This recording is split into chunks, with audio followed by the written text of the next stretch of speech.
Was Ozzy Osbourne crazy? Let's talk about it. I can hear the first thing you're going to say is, what do you mean was? He's still alive.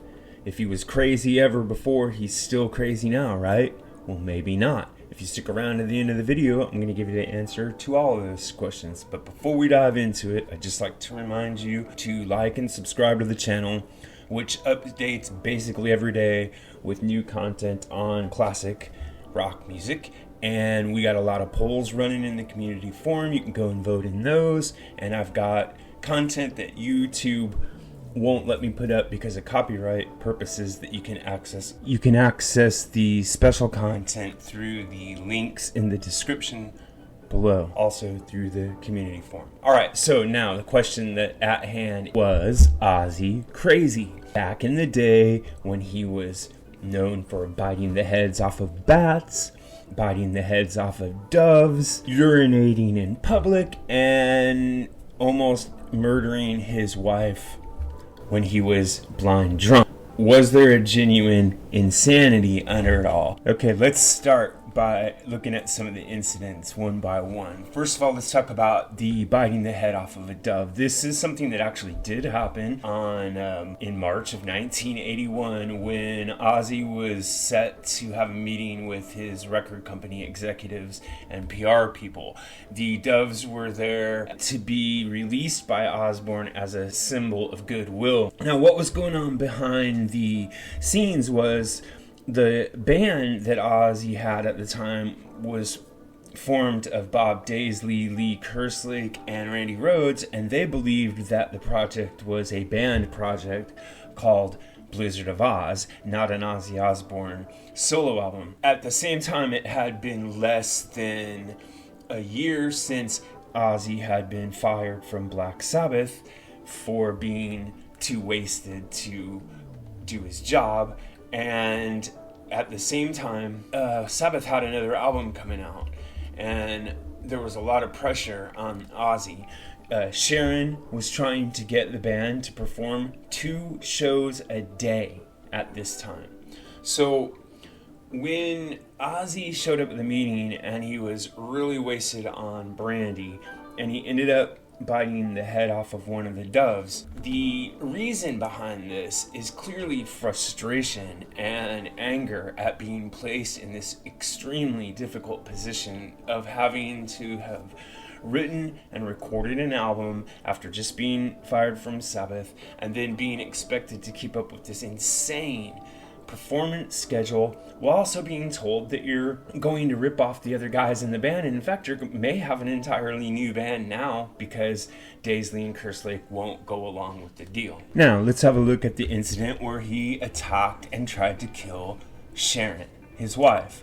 This happened in September of 1989. And supposedly, Ozzy had been drinking really heavily, and he came into a room where Sharon was, and he said, quote, "We've come to a decision that you've got to die," unquote. And then he attacked her. And there was a way for her to hit a panic button and get the cops to come and pull him off of her. And Ozzy said that when he attacked her, quote, "It was like serenity. Everything was just peaceful," unquote. Okay, so what do we have here? He was drunk. That's the first thing to point out.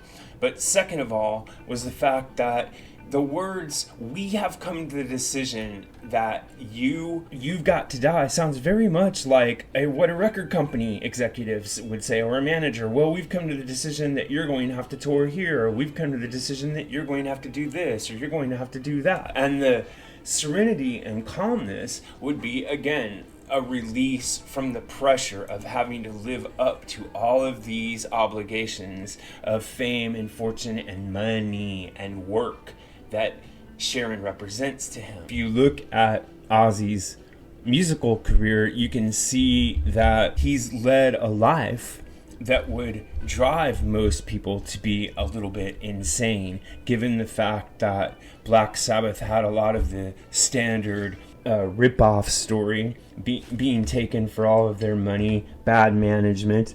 He has been mixed up with the Arden family, Don Arden, who are well known for double dealing and dirty tricks in the music industry, and he's sort of just been kicked around here and there his entire life. He wasn't the leader of Black Sabbath. He didn't write the lyrics. There were times he reportedly didn't necessarily understand the lyrics that he was singing. So for Ozzy, the world must have been a very strange, often frightening place in the highest levels of the cutthroat music industry.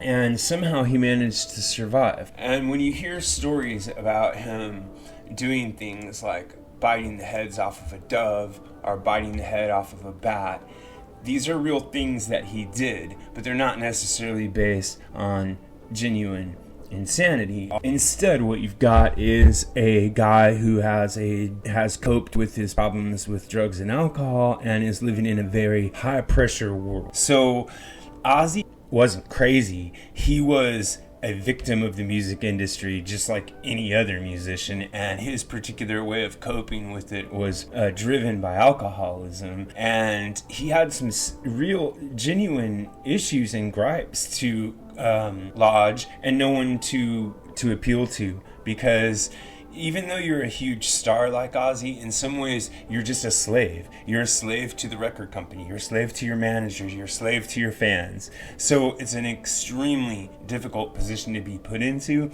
And I think that Ozzy was just, for lack of a better term, coping and blowing off steam with how much pressure he was under. So I don't think Ozzy was or is crazy. Instead, I think he is a survivor.